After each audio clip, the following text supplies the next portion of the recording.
नमस्कार दोस्तों, कैसे हैं आप लोग। मैं शिवाजी स्वागत करता हूं आप लोगों को मेरे इस यूट्यूब चैनल में। दोस्तों, आज मैं आप लोगों के लिए लेकर आया हूं क्लास 10th की जो हिंदी है उसका चैप्टर 5 है नागरी लिपि, उसका संपूर्ण ऑब्जेक्टिव क्वेश्चन पूरा चैप्टर का निचोड़ लेकर आया हूं। बस ये वीडियो देखने के बाद आपको इस चैप्टर से एक भी क्वेश्चन नहीं छूटने वाला है एग्जाम में।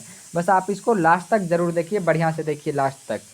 तो चलिए पहला क्वेश्चन से आपको स्टार्ट करते हैं। पहला क्वेश्चन है, नागरी लिपि शीर्षक पाठ साहित्य की कौन सी विधा है। ये नागरी लिपि जो है पाठ है वो साहित्य की कौन सी विधा है। वो साक्षात्कार है, निबंध है, भाषण है या कहानी है, वो क्या है। तो वो एक निबंध है नागरी लिपि। चलिए 2 नंबर क्वेश्चन देखिए। 2 नंबर क्वेश्चन है, हिंदी भाषा की लिपि क्या है। हिंदी भाषा की जो लिपि है वो एक देवनागरी लिपि है, हिंदी भाषा की लिपि। चलिए आपको हम क्वेश्चन ऑप्शन नहीं पढ़ के सीधा आंसर आपको बताता हूँ, जिससे कि आपको ज़रा कन्फ्यूजन ना हो और सीधे आप आराम से याद कर सकें, क्योंकि आपका पहला बार है। मतलब कि आप चैप्टर को देख के इसको देखिए तो आराम से आप पहले इसको याद कर लीजिए। जब प्रैक्टिस सेट करवाऊंगा तो उसमें आराम से आपको ऑप्शन सही सब बताऊंगा, जिससे कि आपको कन्फ्यूजन भी दूर हो। अभी कन्फ्यूजन पैदा नहीं करना है ना, आपको सिर्फ अभी आंसर जानिए।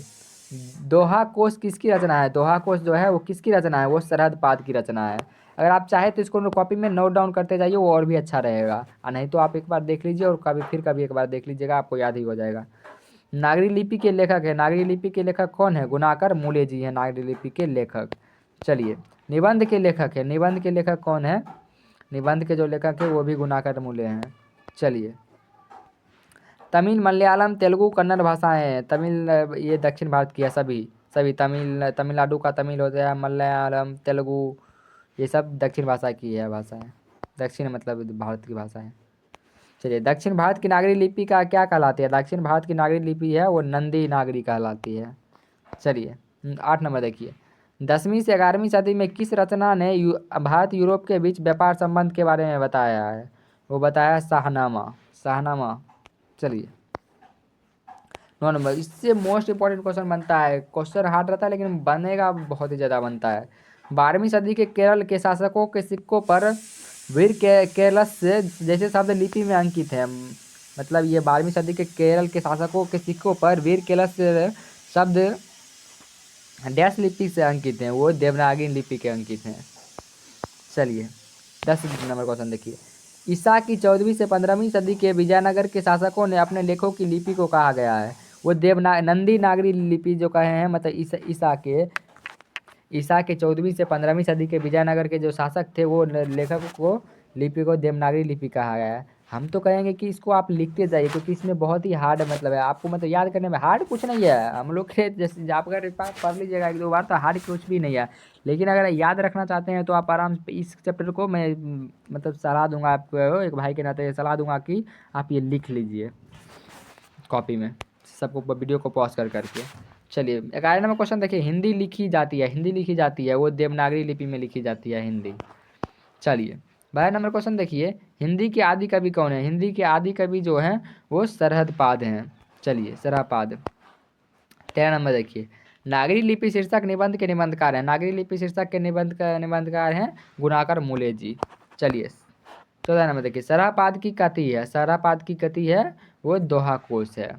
चलिए 15 नंबर, आप लिखते ही जाइए इसको। हम कहते हैं विजयनगर के राजाओं के लेखों की लिपि को क्या नाम दिया गया है।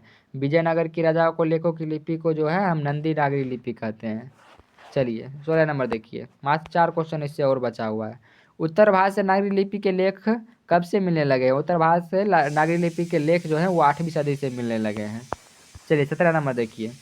नागरी लिपि के आरंभिक लेख हमें कहाँ से मिले हैं। नागरी लिपि के आरंभिक लेख जो है वो हमें दक्षिण भारत से मिले हैं।